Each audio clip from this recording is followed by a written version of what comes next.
Hello and welcome. My name is Shannon Kemp and I'm the Executive Editor for Dataversity. We would like to thank you for joining today's Dataversity webinar, Monetizing Data Management. This year's June edition in a monthly series called Data Ed Online with Dr. Peter Aiken, brought to you in partnership with Data Blueprint. Now let me give the floor to Megan Jacobs, the webinar organizer from Data Blueprint, to introduce our speaker and today's webinar. Megan. Thanks, Shannon. Hello, everyone, and welcome. My name is Megan Jacobs, and I'm the webinar coordinator here at Data Blueprint.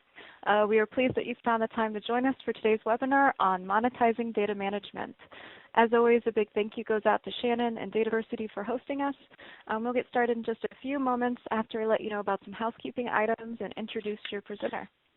We have 1 hour for the presentation, followed by 30 minutes of Q&A. We will try to answer as many questions as time allows, but feel free to submit questions as they come up throughout the session. To answer the top 2 most commonly asked questions, yes, you will receive an email with the links to download today's materials and any other information you request during the session within the next 2 business days. You can find us on Twitter, Facebook, and LinkedIn. We set up the hashtag DataEd on Twitter, so if you're logged on, feel free to use it in your tweets and submit your questions and comments that way. We'll keep an eye out on the Twitter feed, and we'll include answers to these questions in our post-session email. Now, let me introduce you to our presenter. Peter Aiken is an internationally recognized data management thought leader. Many of you already know him or have seen him at conferences worldwide. He has more than 30 years of experience and has received many awards for his outstanding contributions to the profession. Peter is also the founding director of Data Blueprint. He has written dozens of articles and 8 books. The most recent is Monetizing Data Management. Peter's experience with more than 500 data management practices in 20 countries and consistently named as a top data management expert. Some of the most important and largest organizations in the world have sought out his and Data Blueprint's expertise. Peter has spent multi-year immersions with groups as diverse as the U.S. Department of Defense, Deutsche Bank, Nokia, Wells Fargo, the Commonwealth of Virginia, and Walmart. He often appears at conferences and is constantly traveling. So Peter, where are you today? So today I'm in a place where most people don't think is a good place. I'm at an airport at the Newark Airport. I had a Holiday Inn at the Newark Airport. But I have to tell you, first of all, the Holiday Inn people have been great here, and we are having a phenomenal meeting. Again, don't ever let anybody tell you Newark is not a good place to hang out. Be here for a couple days working on this and looking forward to this, looking forward to the Q&A. This is one of the more interesting Q&As that we get on this particular topic. So hi, everybody, and welcome. Thanks, Shannon. Thanks, Megan. What we're going to cover today is, as always, we start out with my data management overview. Most of you know that by now and could do that particular recitation by heart. I'm going to talk a little bit about the motivations because this is based around one of the 2 books I wrote last year.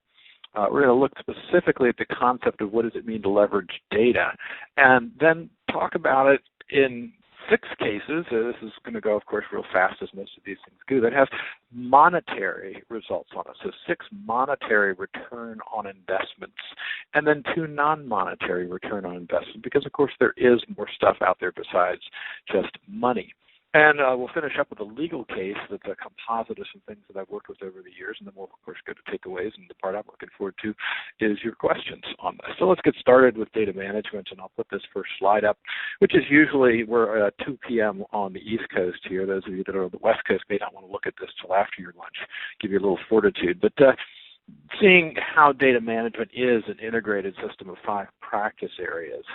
If you haven't seen this chart before, really requires an entire hour to go around it. We're going to do just the overview here, which is that if we don't have somebody taking all the good individual data management efforts that are at the work group level in most organizations, then what you have are a lot of really good, smart people working really, really hard and trying to do something. But, of course, one person isn't as powerful as a group of people. Imagine what it would be for your collective organizations if all the data management people were working towards something called a data strategy. And that was, of course, the topic that we gave at EDW last month on this. Second, or integrated data management practice area, is called organizational data integration. This is the idea that we are sharing data across boundaries, although some data shouldn't be shared across boundaries. So what we're really trying to do is manage the sharing of data across these boundaries. Again, whether it's from an application program to another piece of software, whether it's between the marketing department and the manufacturing department, or whether it's between our organization and our business partner organizations, that data is shared, it needs to be done correctly and cohesively. This was, of course, Target's little oopsie that they had back around Christmas time in there. Then we've also discovered that unless you make it personal, saying that data's responsibility is everybody's really doesn't get us much. But the minute it says, Peter, your next raise will be dependent on you improving the quality of the data for this part of the organization by this amount of money, I will, in fact, pay attention to what's going on out there. Our third one is our fourth one is our data engineering delivery systems. This is the idea that there is data development that needs to occur, but fortunately or not, we've only told our college and university people that the relational database management system is the answer to all the problems that they have, and fortunately or not, it means that they are not data knowledgeable about some of these other options that we can look at it. Finally, our fifth area is maintaining data availability. Again, just like an automobile, you can't drive it off the car and expect it to do something that it doesn't have. We need to fill it with fluids. Our data operations need to be maintained. If they are not, they will deteriorate over time. And we wrap all this up into a discussion. Starts with Maslow here. Most people had sort of Maslow in college or high school at some point. And the basic idea behind this, of course, is that you're very unlikely to self-actualize, whether that's poetry, music, singing, dancing, whatever it is that you do to self-actualize, if your food, clothing, and shelter needs are unmet. And so consequently, data turns out to be a lot like that. You see, I've got this golden triangle of things that people want to do with data, like manage their master items, do data mining, big data analytics, warehousing, et cetera, but that literally is just the tip of the iceberg in terms of what you have to do to properly support those practices. In order to do it well, you need to then understand that basic data management practices or foundational data management practices we talk about are actually critical to this development, and that these are linked by a weak chain model. In other words, if of the 5 areas that we have there, one of them is performed at a lower level, none of them can be performed any better than the lowest level that we score in that area. Many of our customers say, well, I want to skip that stuff in the blue, the foundational pieces, because they're not interesting. They don't give me the really cool results that I like to do, and I want to go straight to the stuff that's in the golden triangle. And they say, can we do that? And we say the answer is absolutely yes, but it will take you longer. It will cost you more. It will deliver less to your organization, and it will present greater risk that if instead you concentrate on the basics, crawling, walking, and running your way to the top of that pyramid.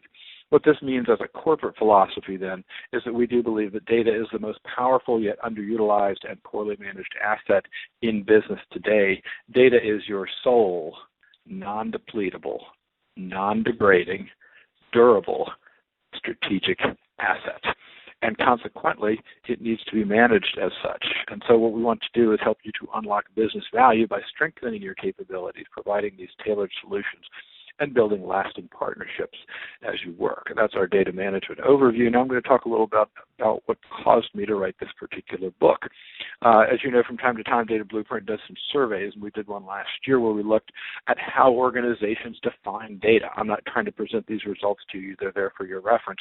But you can see customer satisfaction, profit, and quality of products and services were high scoring in there. What is your most important goal for your data management projects? We looked at these things, and we asked them also what percentage of your data management projects were successful, and you can see it went from 75% down to 25%. So again, a very big range in there looking at them. And we also asked the reasons for data management failure in there, and again, it was lack of organizational readiness, lack of advocacy, and lack of alignment with business goals. Was it hard to obtain funding for these projects? And yes, because it's hard to show value. Yes, because there were no precedents. And yes, because we're not aligned with business objectives. Were all very popular ones. We also asked the question, does your organization have a culture that promotes data-centric thinking? And the answer was 70% said no on this. So now let me move on to a couple of reviews, because the book's been out there for about a year on this. I've got, a grand total of 4 reviews that are out there. But they were kind of interesting to take a look at. One of the book. Reviewers gave me a 1 star and said, my main reason for purchasing the book was to learn how organizations are finding ways to monetize their data assets. By that I mean generating income using their data sets or insights derived from those assets.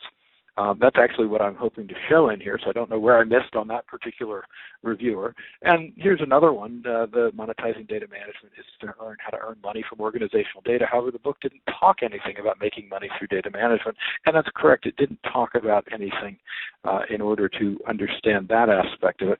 However, the 5-star reviews, one person said, wonderful, you can read it on a single plane trip, but somebody here also, and these are not ones that I asked them to do, so these are just what's out there in the marketplace, a concise summary on how to put a value on data management in your organization. So it's not monetizing data, it's monetizing data management. And if you think back to strategy around this, strategy always has 2 dimensions: doing innovation work, which is one dimension, and doing what we call efficiency and effectiveness work here. I'll give you examples of each of these as we go through this, but you'll definitely get the picture. But again, keep the reviews coming. If you find this useful, by all means, grab your keyboard and write what you think on there after the webinar is over, after you get a chance to read the book. It has the wonderful rank at Amazon of 1,257,801 best-selling book out there. So there's a little ways to go before we get up into the top 10 list.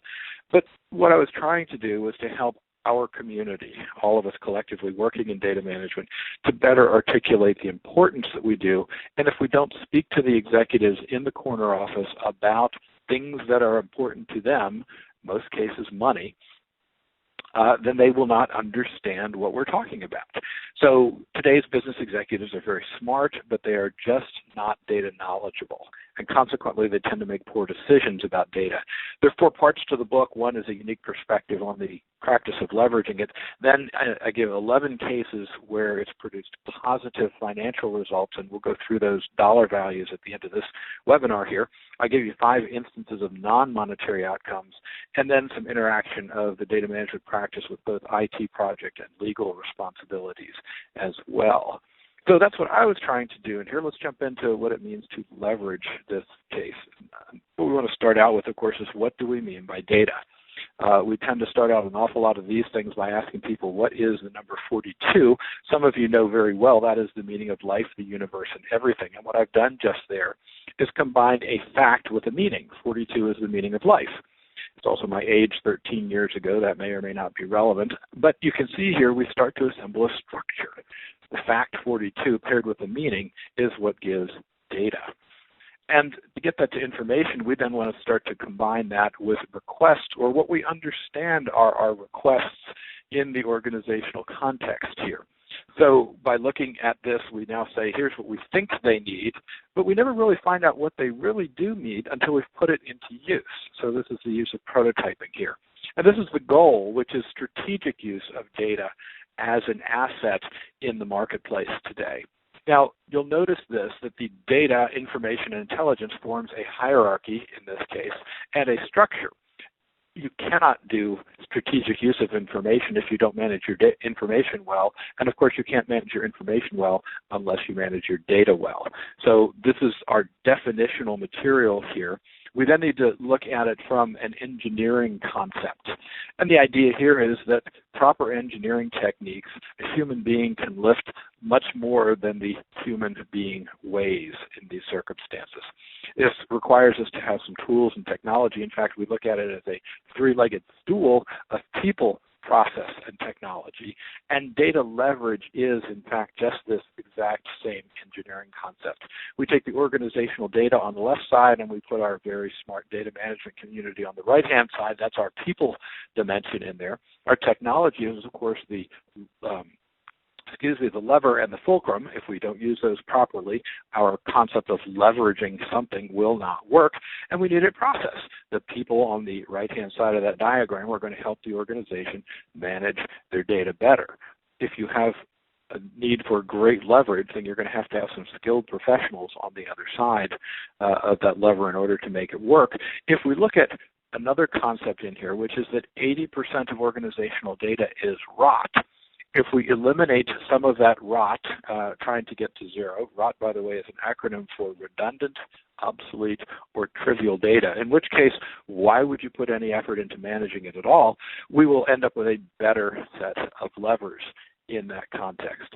Data management is important because too much of this leads to wasted productivity. So again, 80% here falling into that rot category has an impact on manpower, has an impact on money, has an impact on methods, and has an impact on machines in there. I always forget to credit Juanita Billings, who's my co-author on that, for coming up with the 4 M's that are around that.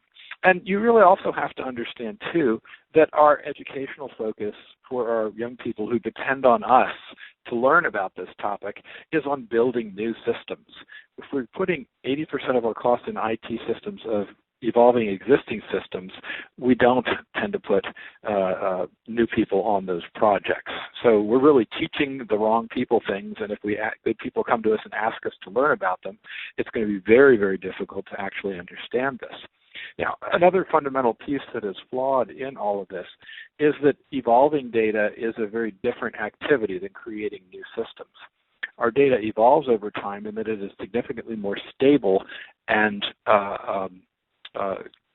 shared than it is in the systems development activity. So a question we get all the time is, how can I make Agile go faster? And the answer is by taking data out of it. Evolution and creation are two entirely different processes. When I create something with the system development lifecycle, I'm creating a capability that the organization has to be able to fill a particular need. When I'm evolving the data, I'm competing against all the other needs for that data. So my statement around this is that data evolution is separate from, external to, and must precede the system development activities. Do not let somebody start an Agile project in your organization unless they can tell you in advance what existing data items they are going to reuse, and therefore what data items need to be created.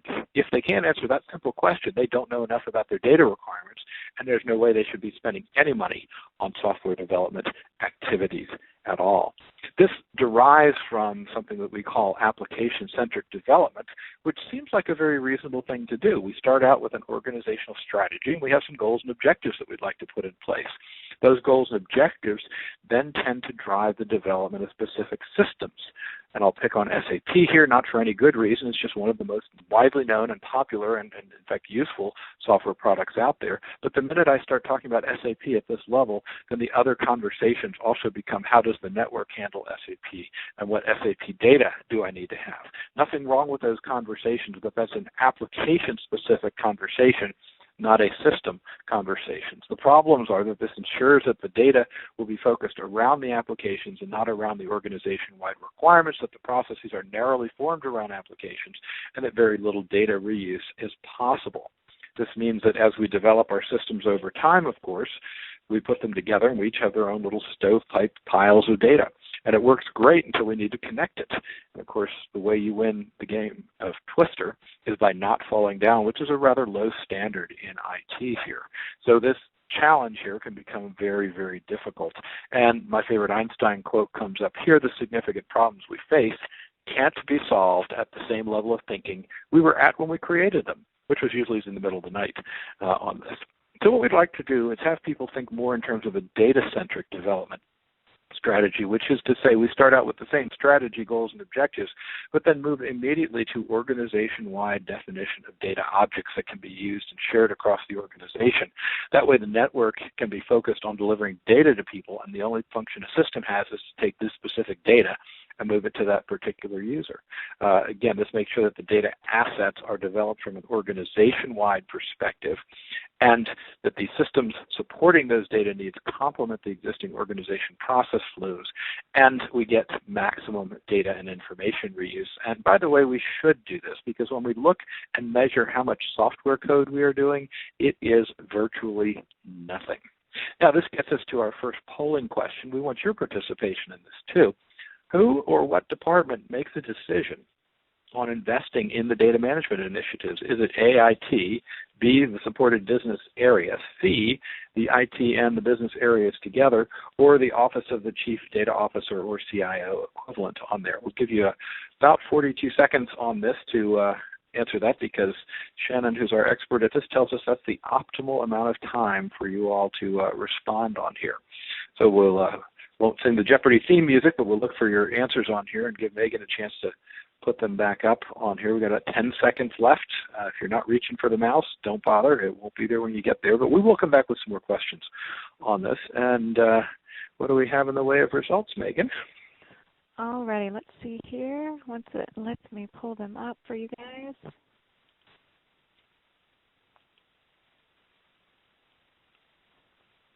So just be one more second.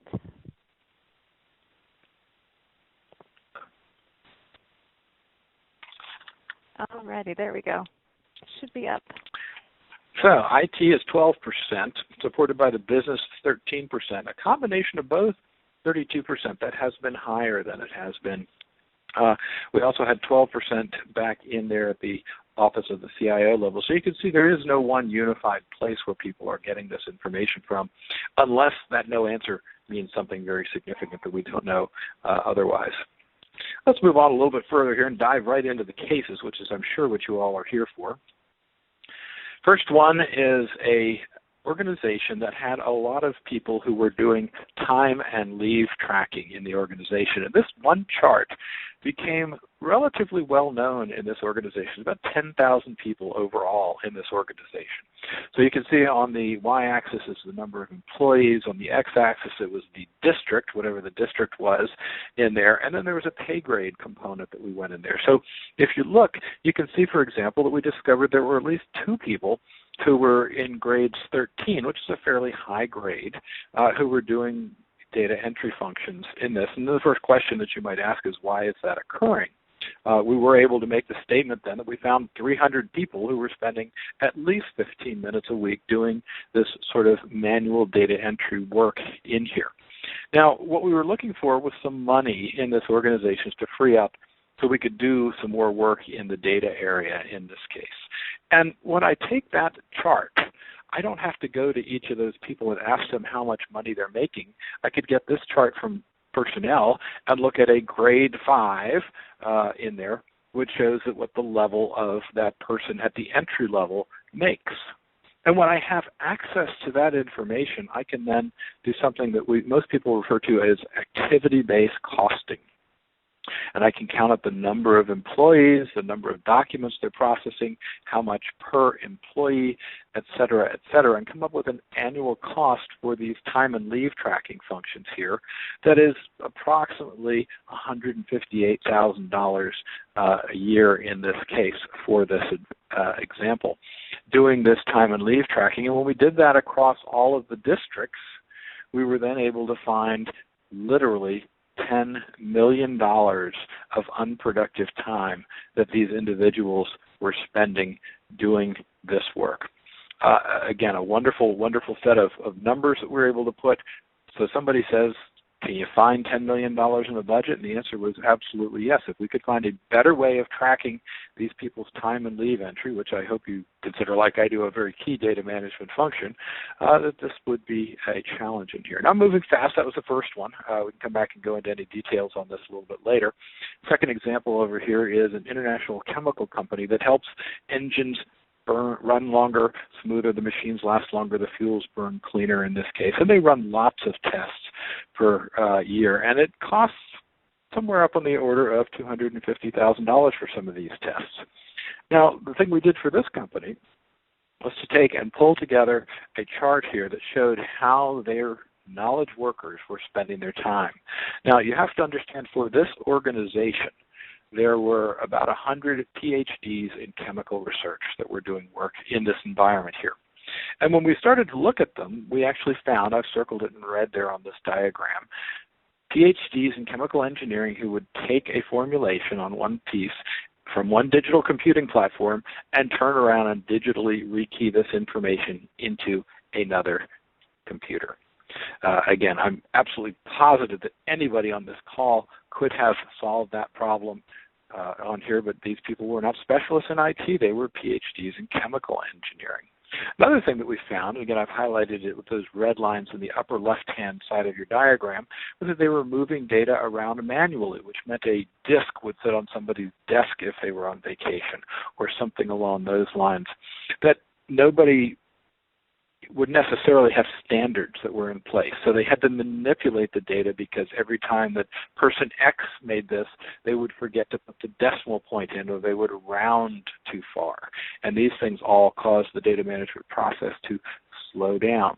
There's another piece we found where people would use synonyms, and we'll look at a specific synonym in a few minutes around the word tank on this. But nevertheless, those had to be things that had to be resolved on there. We also had what we call tribal knowledge or organizational knowledge. They called it tribal in this case, where the really smart people would have to know that there was a macro that needed to be run to reformat the spreadsheet in a way that was acceptable to the rest of the group on this. If they forgot to do it, it caused unproductivity and lack of organization around that as well. And finally, those of you that are looking at this chart hopefully are seeing this non-sustainable technology. The little fox icon in there stands for Foxbase, and most of you remember that product disappeared in a long time ago. So here our results were to come in and help the organization by adding a data management discipline to this group of knowledge workers. We reduced their expenses, we improved their competitive edge in customer service, and the first year we did this, the client told us that they expected to realize a $25 million gain in their productivity all along the way. Now, I don't know about you guys, I didn't get anywhere near $25 million from these guys in order to do this, and so I assume they were happy with the equation. I would have been very happy with $1 million on it, but we didn't get $1 million either. And that's what it is. It's a very small relative investment in some of these cases. I mentioned that we were going to talk about tanks and synonyms, so here's an interesting example around tanks. Now, if you don't know what type of tank you're talking about, we might have a question as to this tank, or that tank, or that tank, or that tank.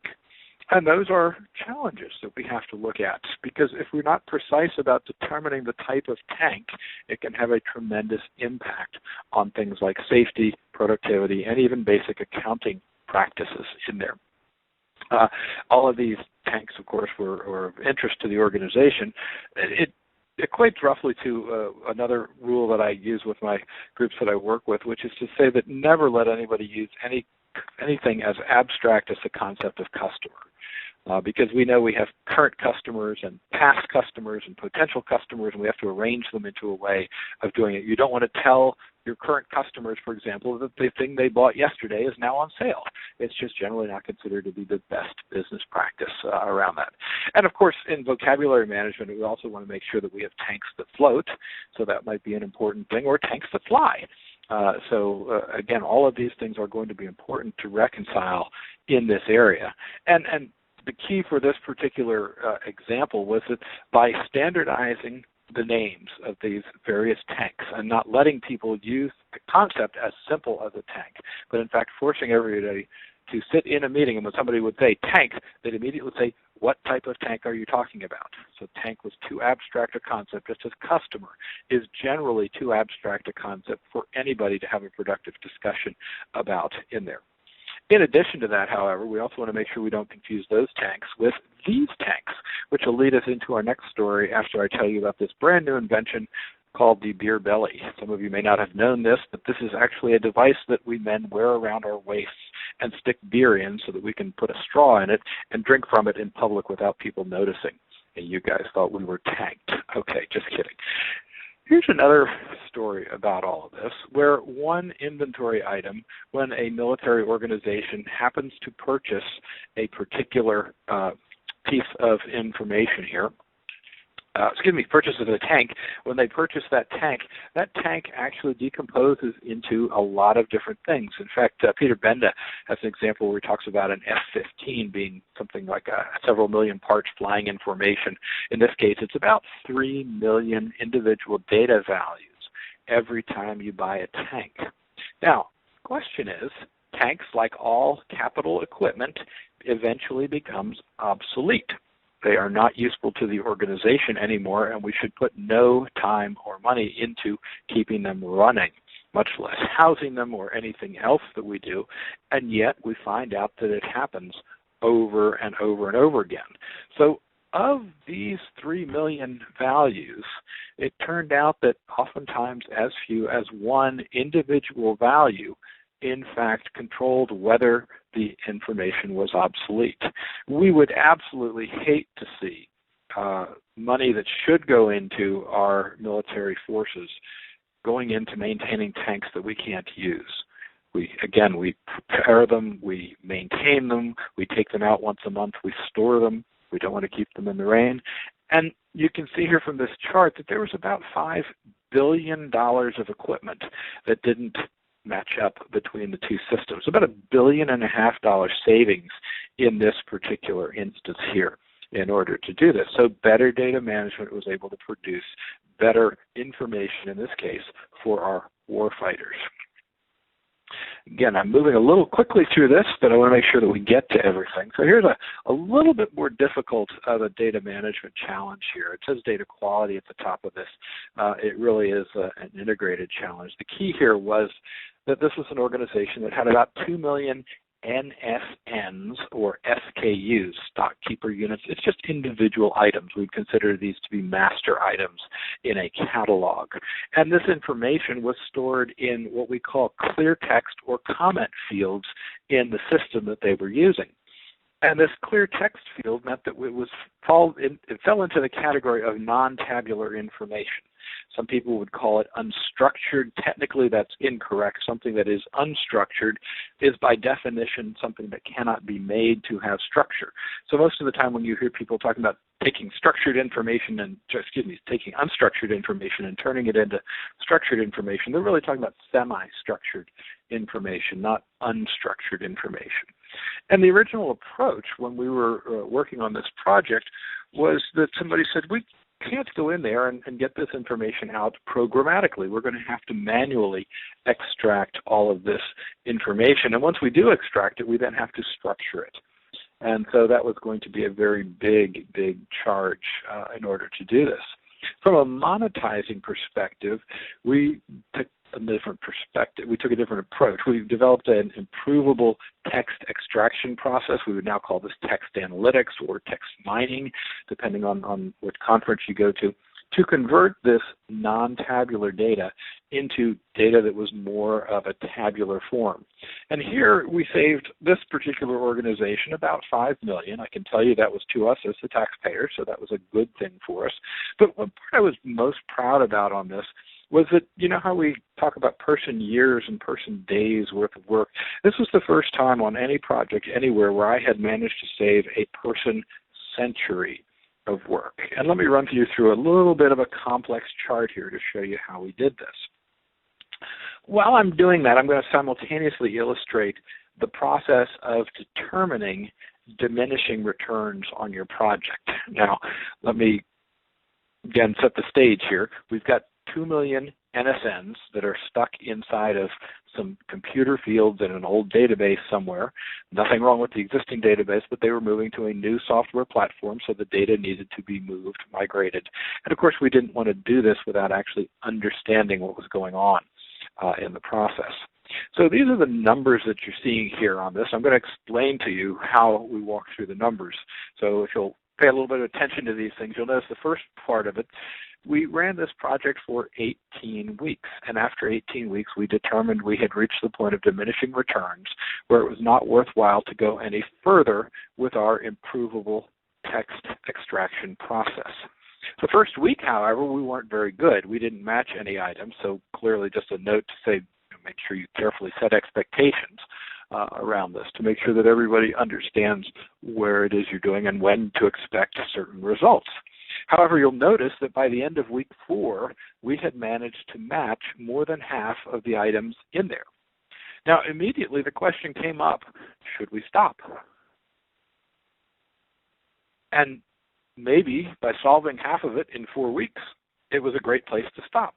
But as you all know, diminishing returns means we're still getting something out of it. The question is, are we getting more out of it than we put into it? The put into it part is represented by the first column on this little spreadsheet. It was 2 software engineers. We always make sure our folks work in teams, and they would work 20 hours combined.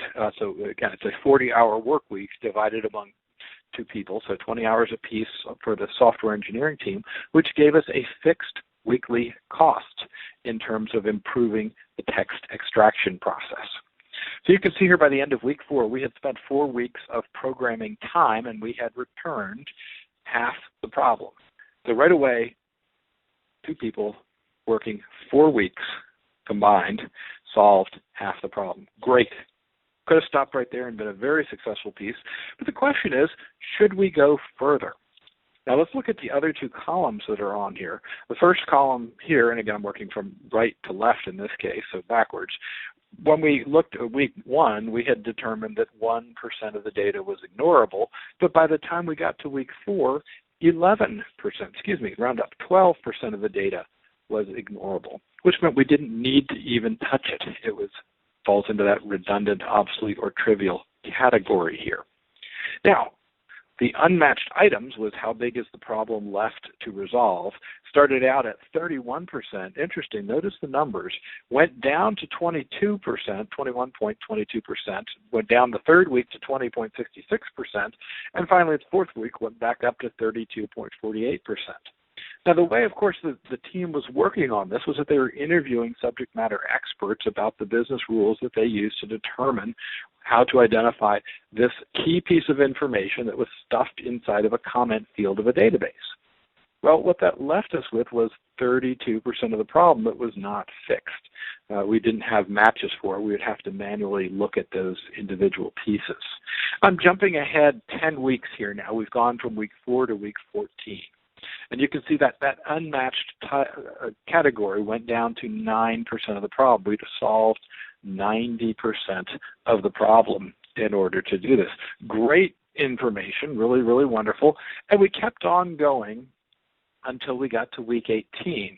The only reason we didn't stop at week 16, because we thought that was pretty good. We said if we can take care of 90% of the problem, that's probably it. But you'll notice at week 16, we went from 9.06% of the matched items to, and then again down to 9.5%, down back to 7.46%, which was where we collectively decided to stop on that. That was a very good place in order to do it. And most importantly, the project sponsor who's working with us has full information about this and can make a very reasonable decision about this. There's no guesswork involved or anything else. These were concrete numbers that were very, very solid. You'll notice also that the number of ignorable items seemed to level off. Again, clear indication of diminishing returns there. 22.62% of the data items in those 2 million NSNs was absolute rubbish. We could ignore them. And finally, the matched items went from 68.36% to 69.92%. So, first of all, if we had gone with our manual-only approach, we would have tried to figure something out about those 22% of the items, and that wouldn't have been productive because 22% of the stuff was rot. And that we never really did figure out a way of getting at those 7.5% of the items, the 7.46 on that last column 18 that were in there, to get them manually. The alternative was to go in and get them manually. But instead of having to look at all 2 million NSNs, we only had to deal with 7% of those 2 million. And I don't know about you all, but I very, very much would rather deal with 7% of a very large problem than 100% of the very large problems. Now, of course, eventually we need to quantify all of this so that people understand what it is that we're doing and could agree with the various decisions on this. So again, we started off with the 2 million NSNs and we put a little measure on it, said 5 minutes per, looked at the time and work for somebody doing it in a year and determined the total number of minutes needed. And if you look there at total person-years on that green item, you'll see 92.6. That is 93 person-years it would have taken to do that work. That's an awful lot of manual work. And more importantly, I can tell you that it is an awful lot more than it took us to do the automated text processing algorithm. We valued their subject matter expertise at the number they gave us and told us $60,000. So $60,000 a year on this. So $60,000 times 93 person years is $5.5 million. on this. Of course, those of you that are good with numbers quickly see that there's a little challenge around that as well. And the challenge there is, of course, what is the most important number on that chart? The answer is, if anybody thinks they can resolve that information in 5 minutes, good luck to them. Most data quality challenges are considerably more complicated than that and take longer than 5 minutes. So if I just double it from 5 minutes to 10 minutes, I end up with 2 person centuries and $10 million. If we say it's 15 minutes, again, it's going to take a fair amount of time, 3 person centuries, excuse me, on that, and $15 million here. So needless to say, again, our customer very, very happy in order to do this. Now, this next one is a really smallish kind of one. This is the 6th one of our benefits on this. And those of you that have sound on your computer may want to just check, because I'm going to play a little bit of music. This is one that British Telecom made available to us. Dave Evans, thank you for that, as always, on this. And they were getting ready to implement something. So let me just play this for you.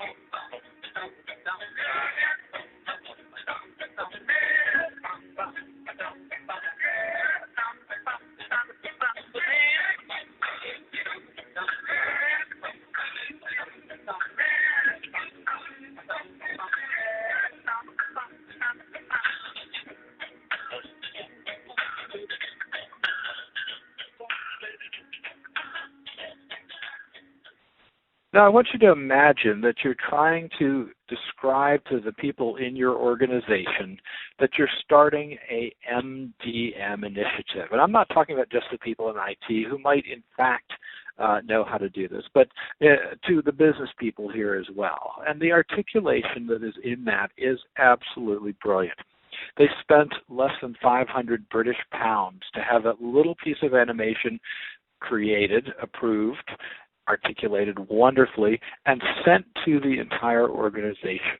And the organization was able to measure how many people opened it. They were able to test afterwards and found out that a significant portion of the group in there could actually name some of the 7 sisters.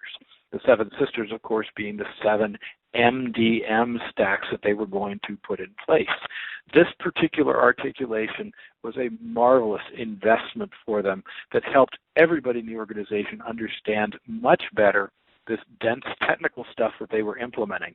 We've put a copy of that out there. You can see the link at the bottom of your screen. And you're welcome to grab a copy of that and play it for people in your organization, because we do think it is important to make sure that we can articulate this, again, in ways in which the people in the corner office can do this. So now we're looking for some more participation from you all. Here's our second polling question. Is it hard to obtain funding for your data management projects? Give us a yes if it's hard to show value, yes, but we don't align business objectives, C, yes, because no precedent has been set, or D, clearly we can obtain business value and therefore have no problem in coming up with these. Again, we'll give you just a little bit over 30 seconds here to take a look at that. And then we'll move on to some non-monetary return on investment cases. So, Megan, we should count down together. 9, 8, 7, 6. We've got 5 seconds until it ends, and then it takes a few seconds for it to actually come up with the results. So let's see. You should see Megan. She's actually got 4 arms so that she can control all this stuff at once. It's true. I'm half an octopus. Those of you that matter know she's only got 2 arms. So. Some days I wish I had 8 arms or 4. I'd sign up for that one too. That'd be kind of cool, wouldn't it? All right, so they should be up. So, first of all, the no has gone down from last year. So people have had actually more challenges in this. More of you need to buy the book, darn it. All right, yes was 28%. It's hard to show business value. B, Yes, we've not aligned with the business objective, so 12% there. C, no precedent has been set, unprecedented work in this case. And about 36% of y'all are slacking. Come on, jump in there and tell us what your opinions are on these things in here. As I mentioned, again, we're going to move now into a couple of non-monetary cases, and it's really because it's not always about money. So we do a lot of work with NGOs and nonprofits and things like that, where money is not, in fact, the bottom line. Although if you're in a profit-making organization and the boss gets on the elevator with you and turns around and says, what do? You'd better have a dollar sign in there somewhere, or they're going to think that you don't, in fact, know what you're doing. Now, this is a rather sad and sober one. In this case, I was telling you a story here about December 2001, where what happened was that we had some of our servicemen and women who were overseas trying to do something. And what they had was a GPS receiver so that they could take a shot at the Taliban and give that to the Navy, who was going to then bomb them. All right. Well, the way it required to be done, for safety reasons, they needed a second calculation as well. In order to do this. Unfortunately, between the first and the second calculation, the controller that they were using, the handheld GPS, batteries died. And when they replaced the batteries, they called in the number it was showing, not realizing that the unit had been reset to show its own position. Now, again, this is a terrible thing, 2,000-pound bomb, killing Special Forces soldiers and injuring 20 other people in here. This is a column from the Computer Risks Organization. They keep track of these things. It's a wonderful place to go and get this kind of thing. But I mentioned that today because only today we had news in the newspaper today that 5 of our own soldiers were killed through a similar friendly fire incident here. It's just a tragedy. It's something that shouldn't happen. And in my opinion, it was very, very dangerous to let young people that were used to replacing batteries and the things kept working, not understand that when they changed the batteries out of this particular piece, it would reset to their own position, calling in a bomb strike on them. So again, it's not always about money. I mentioned also that we were in the position, Data Blueprint was in the position to work on the military suicide prevention project here. And while that was an interesting technical project, there was an aspect of this project that I want to describe to you here that was very, very important. First of all, in order to get all of the data that we needed to have to do the military suicide prevention project, the first prototype of this on here, we had very complex data mapping pieces that we had to look at in this, and it was very, very difficult. And I want to describe to you a room filled with what we called the Council of Colonels. These were the data stewards of the Army who were saying things that generally came down to, my data can be used for this purposes. Now, I have to say, we were able to call in a chit with the Secretary of the Army, who gave us a very heavy dose of management support in that office showed up for one of these meetings of the Council of Colonels early into the project. And after the third colonel in the room said, yeah, my data used in this way, the individual slammed the hand on the table, making everybody in the room sit up and pay attention and say, it's all my data. So if anybody has any questions about how I'm going to use my data to prevent our servicemen and women from becoming endangered after they have left the armed forces, they can make an appointment to speak directly with me. I've told this story a number of times. Again, it represents a very good use of our government resources on this. And if I could get the CEOs of many of the corporations that I work with to do this, I would be saving them millions and millions of dollars each year, because that conversation then changed from can this be done to how are we going to accomplish it. It also let them understand that mistakes along the way would be tolerated and that the workable solution would evolve in a prototype fashion so that we could then put in place communication patterns and other types of things that we're looking for in order to signal potential challenges that we have around this area. Again, you can read the full report there. I've given you the reference to it there. We have one final polling question, still looking for more of you to participate in here. So we just want to know what percentage of your data projects are successful in here. And again, we'll give you about 42 seconds to work through this. Is it all of them, 25%, 75%, or none of them? Again, we track this information year to year so we can see whether these things are going up or down on here. So, Megan, start counting at 20, 19, 18. No, I'm kidding. We won't do that for everybody. Well, we're at 15 seconds, and we're getting a lot of great responses coming in. Let's see here. Some of you guys aren't answering, which is no fun. Please answer.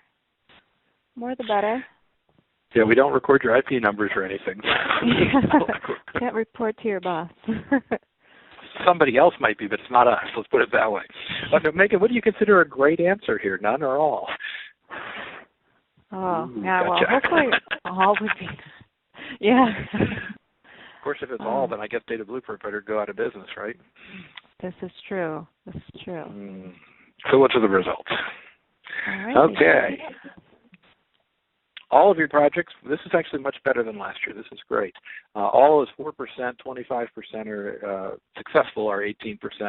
Three-quarters are successful, 33%, none, but even fewer people answered. So we're going to have to clearly come up with some more interesting questions. That's clearly my fault, Megan. I'll have to come up with something more creative. Either that or half of you are driving, right?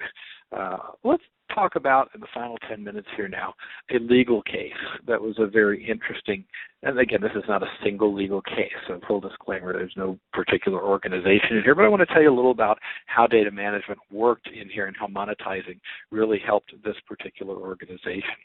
So we're going to talk about Company X, which is the plaintiff, and Company Y, which is the defendant. And in April of this year, not this year, but the year we're talking about, the plaintiff was told by the Home Office to implement an ERP, and they went to the ERP vendor and said, we need somebody who's a specialist because we're a company that does temporary services, and so there's a lot more complexity in our time and leave calculations than for most organizations. They were recommended by the ERP vendor, Company Y, and they had a preferred status. They were preferred specialists in this. These are our best folks on this.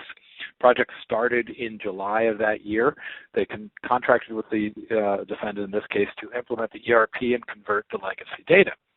And they began work in July. The project due date was December 31st. They didn't want to move into the next year, calendar year, with two systems. They wanted the project done by then. Well, as you might imagine, it worked sort of okay, but on January 9th, they realized that a key project milestone had been missed, as in by January 9th, they didn't actually have the system converted.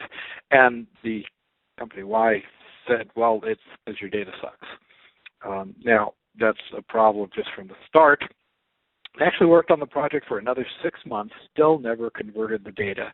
So Company X eventually said, you guys aren't producing the results. We're going to stop paying you for this. So they removed the project team and, again, filed the arbitration request as per the contract on this. Now, let me give you all a word of advice out there. Arbitration is the most expensive form in general of resolving these disputes, which is one of the things that people count on with this. If you want to know more about that and why that's problematic, ask me a question at the end of the session here, and we'll be glad to talk about it. When this one went to arbitration, there were some points of contention as in who owned the risks. The contractors said, we're just working at the direction of you all, and the company that contracted with the contractors said, we have no idea how to implement an ERP. You guys are the experts. Well, it wasn't spelled out in the contract. What was spelled out in the contract, though, interestingly enough, was a little clause on page 21 of a 110-page contract that said, by the way, the CIO is the project manager.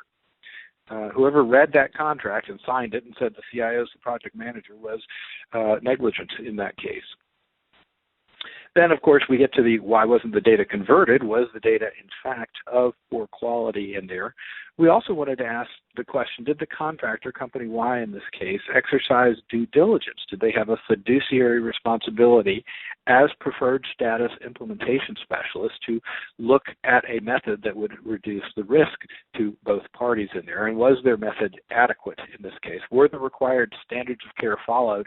and was the work product produced of the required quality.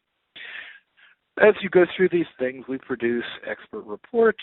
They present this information in front of the judge, the arbitration panel in this case, and our expert report introduced evidence that their conversion code introduced errors into the data, and that some of the data that they converted was of measurably lower quality than the data was of before it was converted.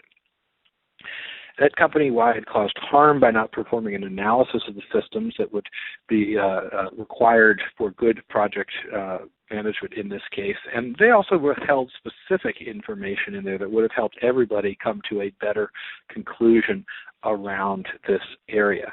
Now, let me just start off by saying, if you're hiring somebody to convert your data, it is imperative that you take at least a sample of that data and come up with a measure of quality in there, some measures of quality, because if you don't, it's very, very difficult to produce evidence that the conversion code introduced evidence in there. Here's how we did it in this case. If I put this pseudocode up here, if column 1 and the source is an M, then set the value in the target data to male. The next wrong sentence is else set it to female. The reason that's wrong is because good programming standards, of which there are many available out on the web, you can go to onlineethics.org, for example, and find many examples of exactly this type of thing. You must also test and say, if column 1 is M, then set the value to male. Else, if column 1 is F, then set value to female. Else, if neither M or F, then what is it? And put that out in an error log somewhere. Of course, this was easy back when we only had 2 genders. Now, thanks to Facebook, we have 51 different genders that we have to take a look at this. But nevertheless, the FBI and Social Security Administration keep track of different vendors in here. Here they are, gender codes in here. And again, you can see they are male, female, formerly male, now female, formerly female, now male, uncertain, won't tell, doesn't know, male, soon to be female, and female, soon to be male. The problem is, of course, if I had a data item in there that was neither M nor F, it was classified as F. And consequently, the data was demonstrated to be of lower quality.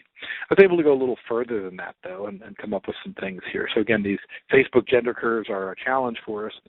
Here's another piece that we had, again, some code that we looked at, and you can see in this case an example from a PeopleSoft database. Here, the first thing the code did was check to see if the employee already existed in the database. When they couldn't get this stuff to work, dummied out that code. So they were not able to check to see if the data already existed. And here was a couple of queries that we did on them. And we ended up with 63,000 customers where there should have been 6,300, and also more than 100,000 tasks, of which there should have been 10,000. So not only did we end up with more data, 10 times the amount of data, but it was also of demonstrably lower quality as a result of doing this. When you look specifically at the risks that were out there too, on this particular project, the quality of the conversion data was identified as a high risk. So this showed us that what we should be doing is taking steps to mitigate that particular risk. In fact, if we go to our PMBOK, which is very similar to our DIMBOK, the Data Management Body of Knowledge, it says that for project risks, you need to go through and take a look at what's going on in those risks and develop a risk mitigation plan. Well, their risk mitigation plan was that the go-live date may need to be extended due to certain critical path deliverables not being met, and this will require certain tasks and resources.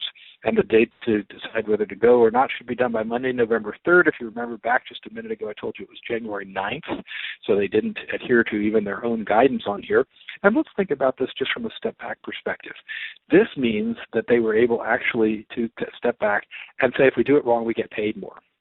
We also had information as to who was the project manager. Remember, they claimed the CIO was the project manager, and we claimed otherwise, so we demonstrated value in there by showing who was doing which tasks. We found a bunch of project plans that had no predecessors on them, which meant any of the 500 tasks in that project could have been done at any point in time. And finally, a last piece of category here. This was actually hours that were allocated to a project manager here in this case, who put his task down as project management. So we were able to demonstrate they were the project manager. All this gets to a final case here, which says that the defendant warrants their services are provided in a workmanlike and professional manner in accordance with industry standards. And we asked the question, where are those industry standards? And they said, we don't know. They're not listed anywhere, but they're recognized in general. And we said, well, if you can't find them anywhere, did you go look for them? And they said, nope, they're not written down. And they said, we wouldn't know where to look. So in the evidence of these untested standards, we actually were able to show that other standards should, in fact, apply to this. Well, we're at the last 30 seconds, so I'm going to do my quick summary on this. I gave you a state agency time and leave tracking function in there, and that state tracking time and leave function saved $1 million U.S. annually in this case. The International Chemical Company told us $25 million U.S. annually. The ERP implementation, $5 million. And again, person centuries of work. The British Telecom project, about $500 that they put into this, very small investment on this. And then I gave you some non-monetary examples in this case, showing particularly how they could do it. And this last legal case that I was telling you about here was $5 million Canadian on this. So that's a very, very quick romp in 1 hour of what we have going on in monetizing data management, not monetizing data. We'll save that for another webinar. And now it's time for our questions and answers part of the program. So I'll turn it back over to Megan and see what sort of questions we have. All right, thanks, Peter. That was a great presentation. Now it's time for Q&A. Time for you all to ask your questions. So just click on that Q&A window feature at the top of your screen.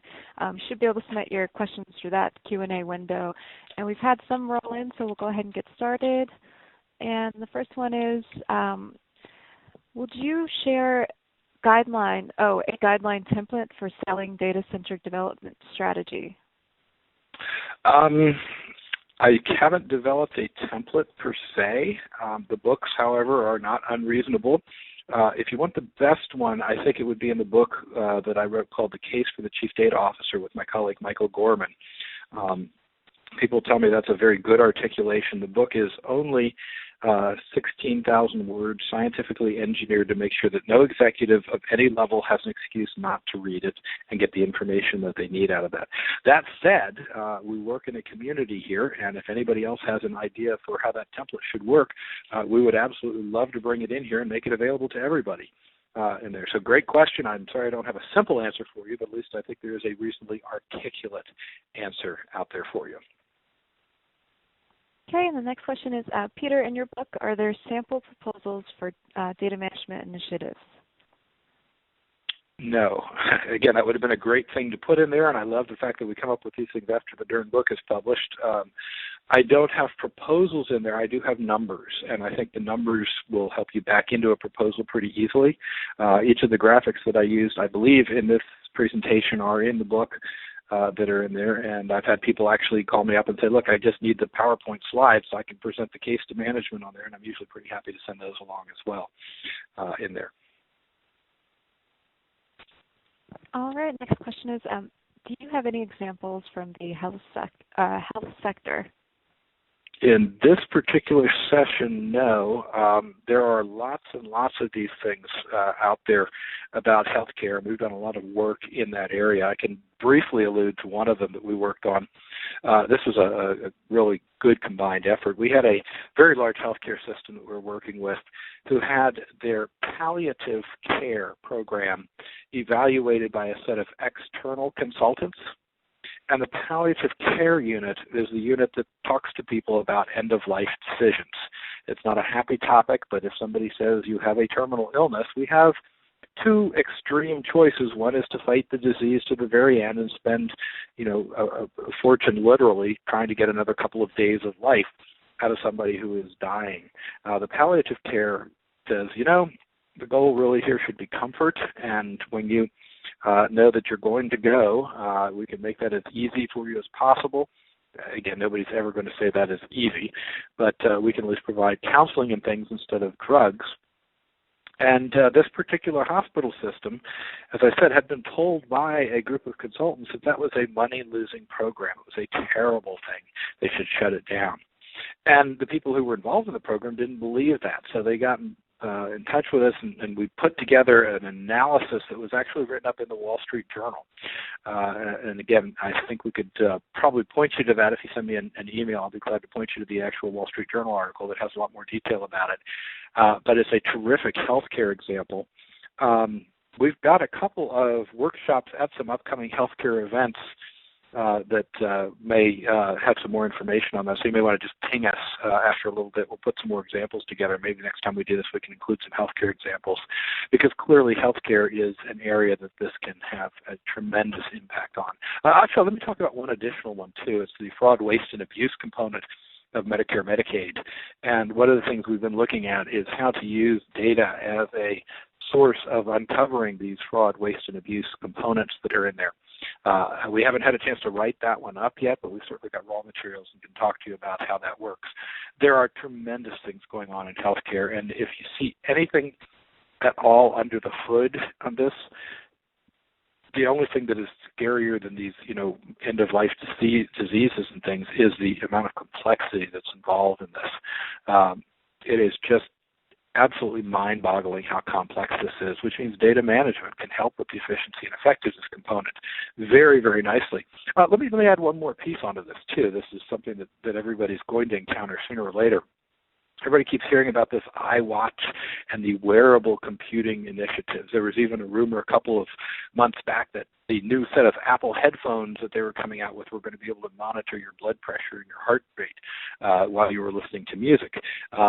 Turned out to be a rumor, at least at this stage on this, and it was before the Apple Beats acquisition that was in there. But think about it for a minute.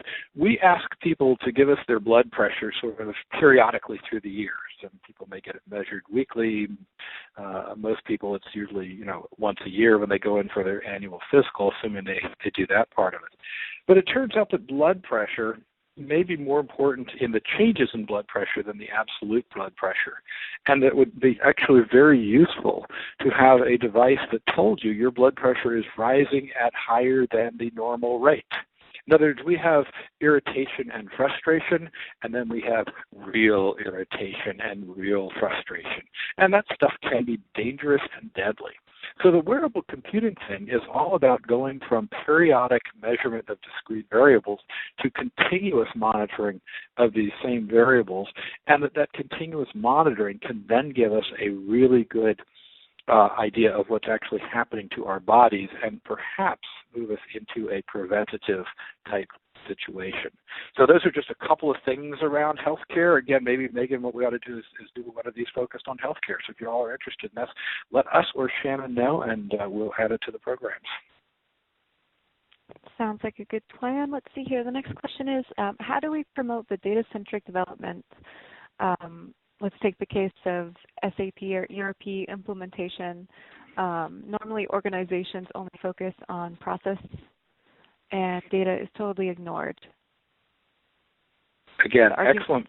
Oh, sorry. Go ahead. I'm sorry. I didn't mean to cut the question off. No, go ahead. Make sure you say the full thing. I think it's more, they just said argument is given that SAP ERP will take care of that. And let's not take our axe to the software and the software vendors. The software does work. It generally performs as functions, and it's just getting there. I mean, think about it for a minute. If the average CIO is only in place for 18 months to 2 years in our organizations, and the average ERP implementation makes things worse for the organization for the next 6 years, there's nobody in their right mind that would invest in their successors' success. Nobody would do that. And yet we all know these numbers, right? The average ERP makes things worse in the organization for 6 years, and then it gets better. Don't get me wrong. It's not that these products are problematic. It's just that getting to the results that you need can take a long time, and we have to go back to that expectations management game.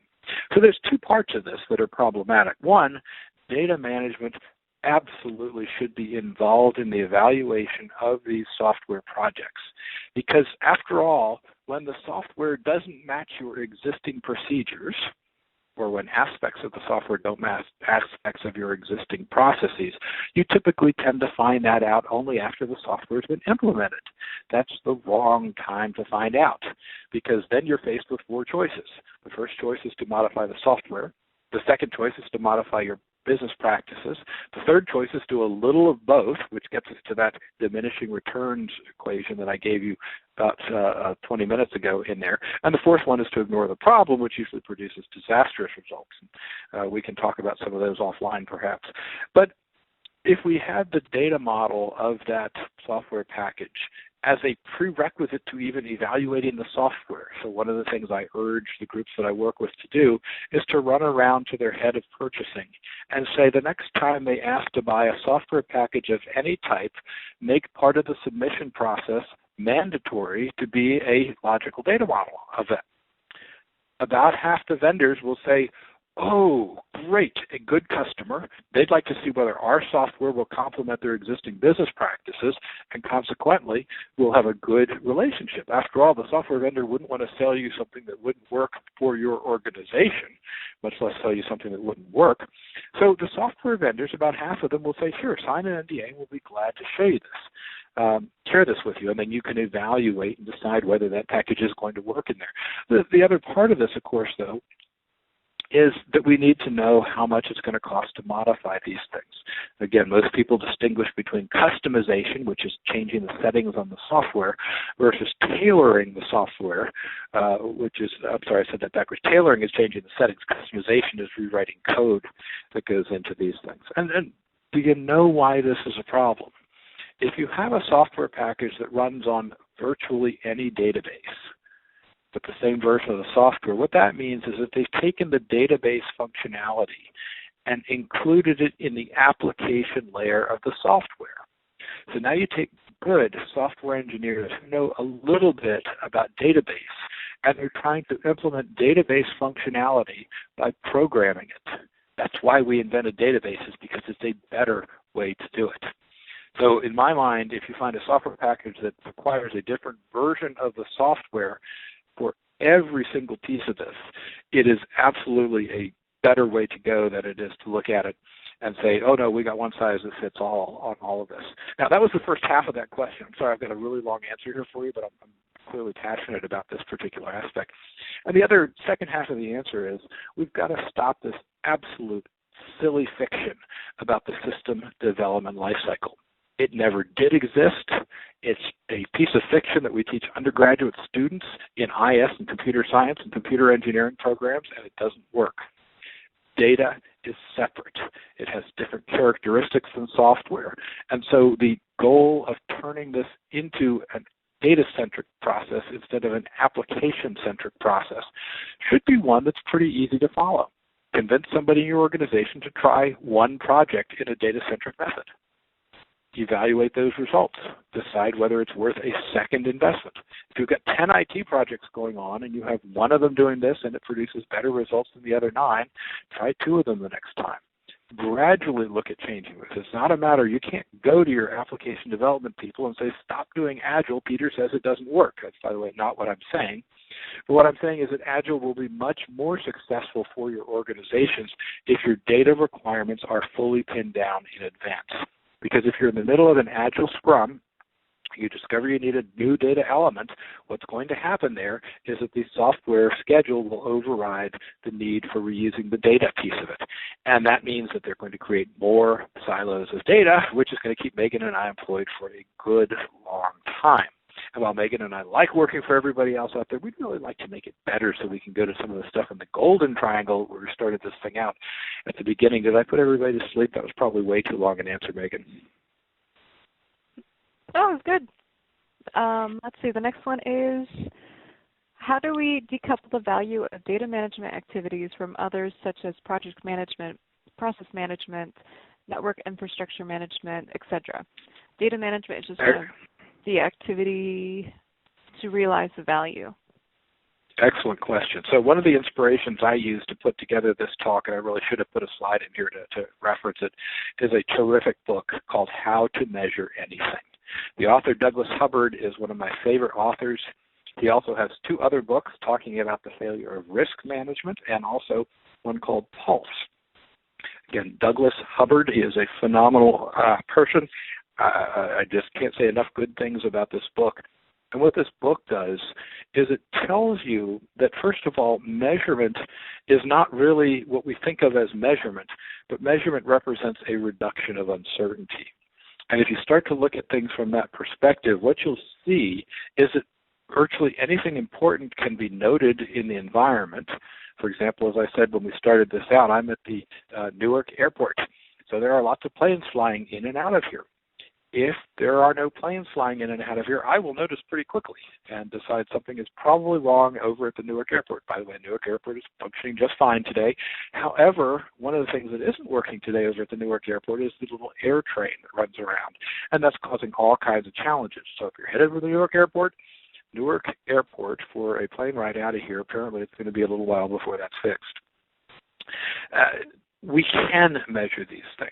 And so his book gave me the inspiration to start putting some measures in place, which is where we got the hard dollar costs on this thing. You'll also see some components of this show up in writings around the area of activity-based costing, which has a 20-year history out there in the accounting professions of being a valid way to measure some of these numbers.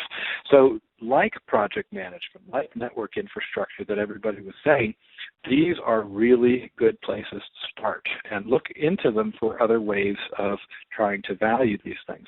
Let me give you a couple of other points that I've used with some organizations that's been helpful on this. And the first one has to do with large organizations. So I work with companies, for example, I already mentioned one that had 10,000 employees. Well, this company of 10,000 employees had 200 or so HR managers to manage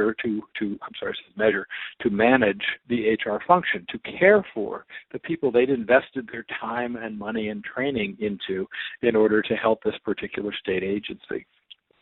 Now, that was a wonderful piece that we could look at. So you've got 200 employees that are managing 10,000 employees. Great. And then I say you've got one person watching your data. It's probably the wrong number, isn't it?